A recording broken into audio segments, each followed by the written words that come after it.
Hello viewers, welcome to the English art BD channel. আজকে আমরা আলোচনা করতে যাচ্ছি ইংলিশের দুইটি কনফিউজিং আইটেম, যেটা নিয়ে অনেকেই হেজিটেশনে পড়েন। সেটি হলো সিন্স অ্যান্ড ফর।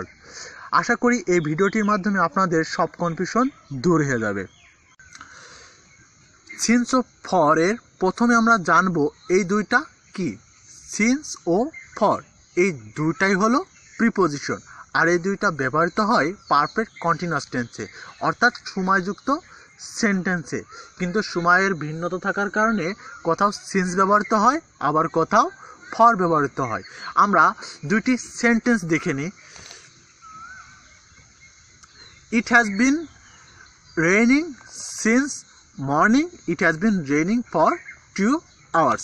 এখানে দুইটি সেন্টেন্স আছে, কিন্তু দুইটা কিন্তু একই সেন্টেন্স, শুধুমাত্র সময়ের ভিন্নতা থাকার কারণে কোথাও সিন্স ব্যবহৃত হয়েছে, আবার কোথাও ফর ব্যবহৃত হয়েছে। এই ভিডিওটি শেষে আপনারা বুঝতে পারবেন কেন উপরটায় সিন্স ব্যবহৃত হলো আর নিচেরটায় ফর ব্যবহৃত হলো। আমরা প্রথমে জানবো সিন্স ব্যবহার সম্পর্কে।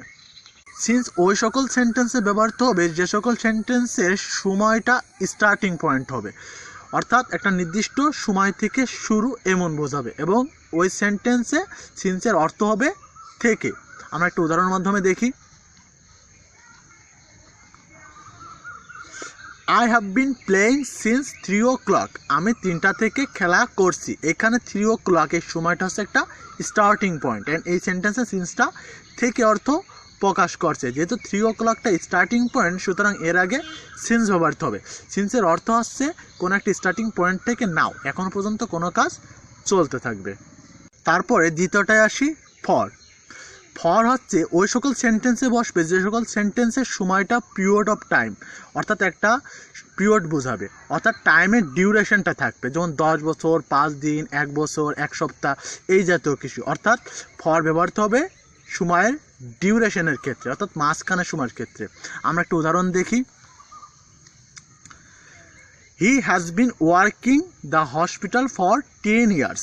সে হসপিটালে 10 বছর ধরে কাজ করে। এখানে 10 years এটা হচ্ছে একটা পিরিয়ড, অর্থাৎ টাইমের একটা মেজারমেন্ট।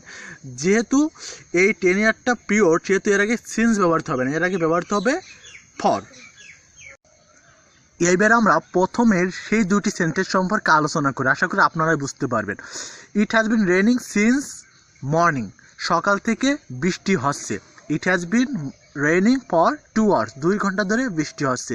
এখানে মর্নিংটা অবশ্যই স্টার্টিং পয়েন্ট, সেই জন্য তার আগে সিন্স ব্যবহৃত হয়েছে। আর 2 hours এটা কিন্তু স্টার্টিং পয়েন্ট না, এটা হচ্ছে মেজারমেন্ট, অর্থাৎ টাইমের ডিউরেশন, যার কারণে সামনে ফর ব্যবহৃত হয়েছে।